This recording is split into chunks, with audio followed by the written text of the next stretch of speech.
சபரிமலையில் மீண்டும் அலைமோதும் கூட்டம், நடை திறக்கும் நேரம் அதிகரிப்பு. சபரிமலையில் பக்தர்கள் கூட்டம் மீண்டும் அதிகரித்துள்ளதால் மதியம் மற்றும் இரவில் கோவில் நடை திறந்திருக்கும் நேரம் நீட்டிக்கப்பட்டுள்ளது. மண்டல கால பூஜைகளுக்காக சபரிமலை நடை திறந்து 25 நாட்களை கடந்துள்ளது. சில சனி ஞாயிறு கிழமைகளை தவிர்த்து மற்ற எல்லா நாட்களிலும் கூட்டம் மிக அதிகமாக உள்ளது.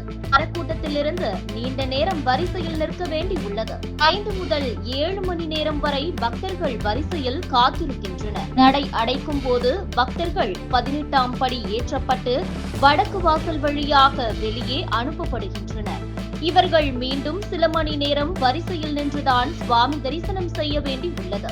இதனால் போலீஸ் மற்றும் தேவசம் போர்டு அதிகாரிகள் தந்திரியுடன் ஆலோசனை நடத்தி மதியம் மற்றும் இரவு நேரங்களில் கோவில் நடை அடைக்கும் நேரத்தை நீட்டித்துள்ளனர்.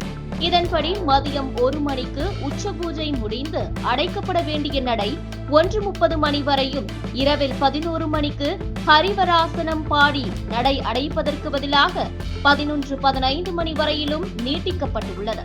கோவிலின் 18 படிகளில் ஒரு நிமிடத்திற்கு 80 பக்தர்கள் ஏற்றப்படுகின்றனர்.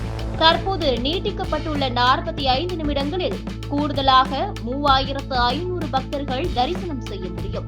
அரையாண்டு தேர்வுகள் முடிந்த பின் மேலும் கூட்டம் அதிகரிக்கும் என்பதால் போலீஸ் அதிகாரிகள் பல முன்னேற்பாடுகளை செய்து வருகின்றனர்.